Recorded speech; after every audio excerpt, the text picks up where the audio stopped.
Hello, let's make a painting. And of course we're going to start with the water on the glass. Flip the page over. Sprinkle a little bit of water on the back, especially on the corner so the page doesn't, the paper doesn't bend or wrinkle. Let's see if that's, oops, I move my glass. Is that center? Yes, it is. There we go. Okay. Oops. I forgot my bigger brush. I knew it's something is missing, but... Alright, let's go with that. A little bit of water. Put it on the corner, because you see this corner start like popping up. Okay, we're gonna move from left and right. I try to start experiment with less water on the paper. Usually I will go crazy on it, but we will try to put a little bit less. So we will see how that's gonna work out. I'm gonna take some Sea Blue Black, and if you've been following for quite a time, you already know that's one of my favorite colors. Absolutely amazing color. And I'm gonna take some of this, whatever that is, Diamond Blue. Okay, I'm terrible with the names. Well, I'm not, actually, I can remember the names, I just don't wanna put too much attention on that. Okay, so what we're gonna do is take water and take some Sea Blue Black. And what we're gonna do is very gently spread it around. I wanna be more gentle with the paintings. Usually I will go very rough on it, very, not abstract, but very expressive. Well, I always call it abstract, but in real life it's very expressionistic. Okay, so what we're gonna do is play a little bit with the clouds.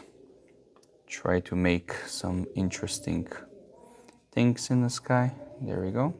And what I'm doing is tap, tap, tap, and then blend, tap, tap, tap, and then blend. I will keep going with the blue theme here and just move left and right. Nothing too much, nothing too complicated. Here I'm gonna take more vibrant color from the Sea Blue Black and go all the way right here. So we have a nice layer of clouds. Clean the brush. And we're gonna take some of the yellow. It's yellowish green, I guess. You know, that's fine with me. It's not a big deal. Let's clean up the brush. And now what I'm gonna do is I'm gonna use the small brush and I'm gonna take some of the orange. I really wanna have more clean, so I'll clean up the palette a little bit. There we go. Okay. And I will try to take some clean color here and put it right on the middle. Now, excuse me. Once I take this color, I will not add any more. I will just try to spread it around. So this is going to be our filler color. It's going to cover whatever white spots from the paper left over. There we go. Good. The next thing I'm going to do is going all the way down and just cover this large area with the same color. And you don't need to be specific here, of course.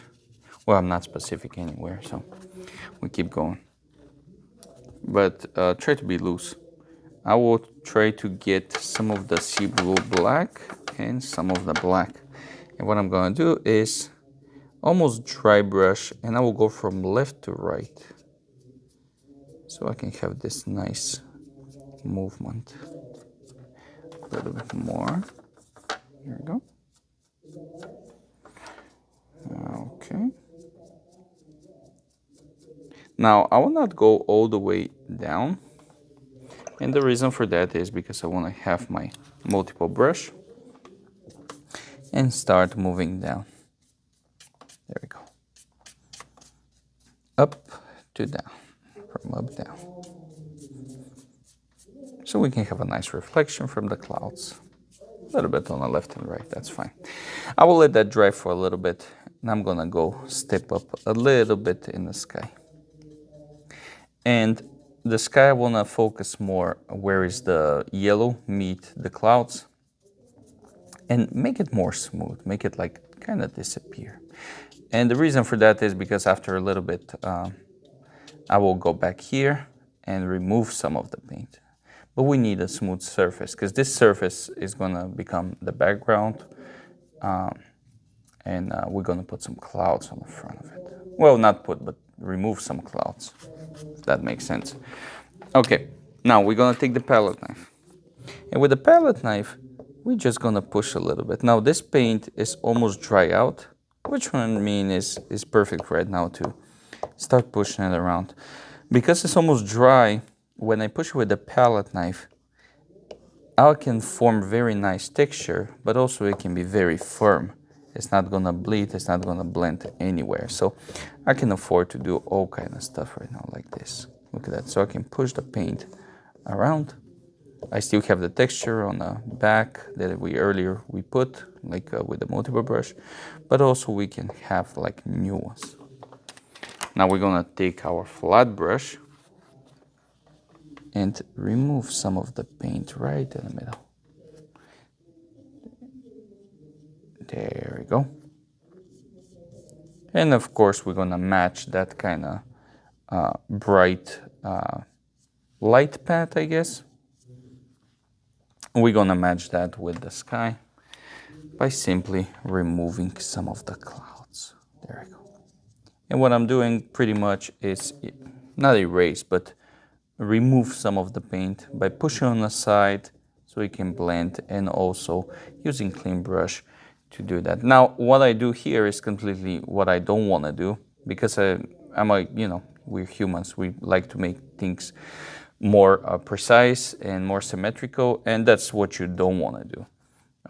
But get the best of me. Nature is how we create us. Also, nature creating clouds very random. So there's no reason to try to do that. And we're gonna continue this. Excuse me.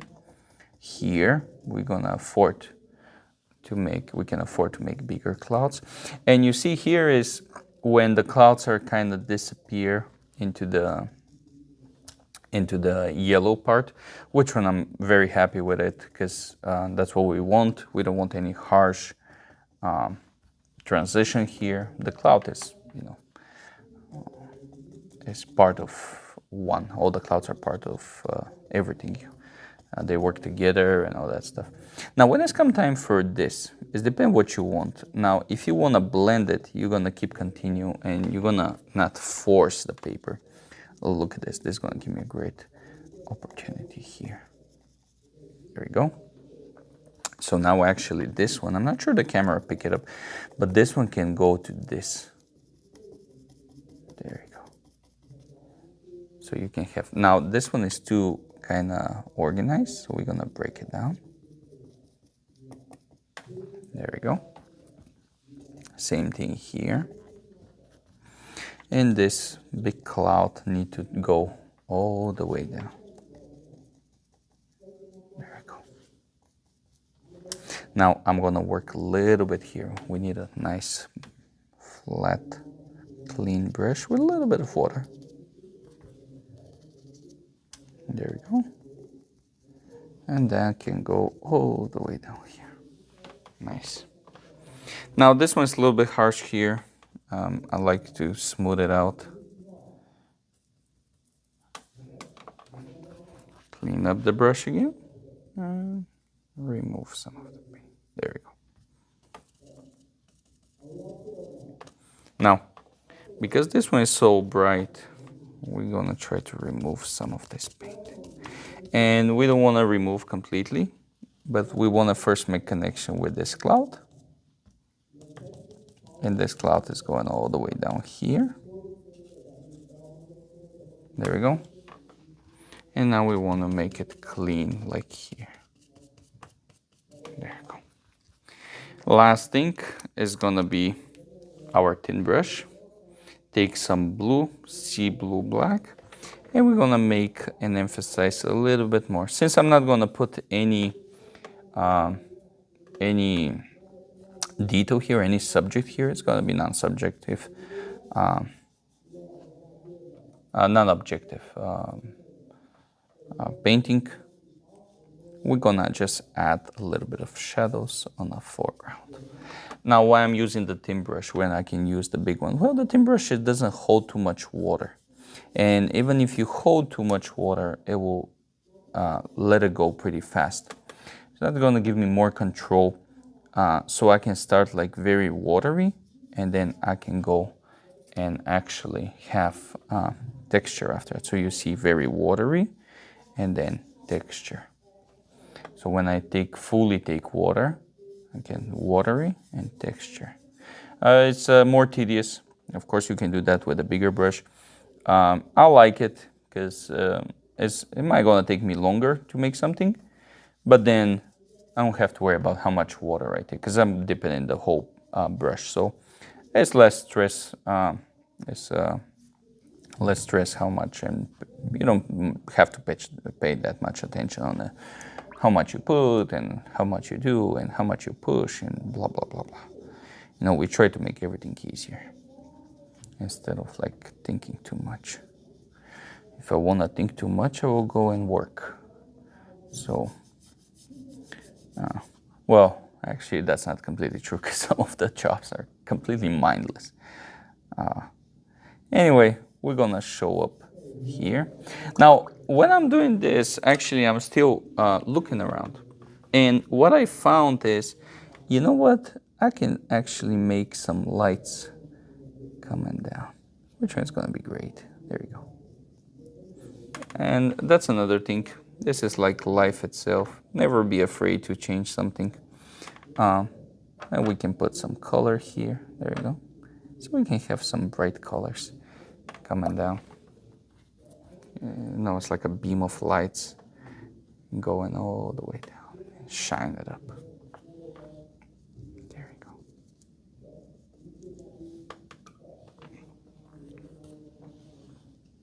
And maybe one here. Never be afraid to change stuff. I mean, if you did it once, probably you can do it twice. So there's no reason to not changing things. Now, that doesn't mean go and screw up your life, you know. but don't be afraid to think about it and maybe come up with a good idea. There you go. I was thinking maybe one here so we can show up. Should we? Nah, I'm pushing it too much at this point. And there we go. Watercolor, abstract, landscape.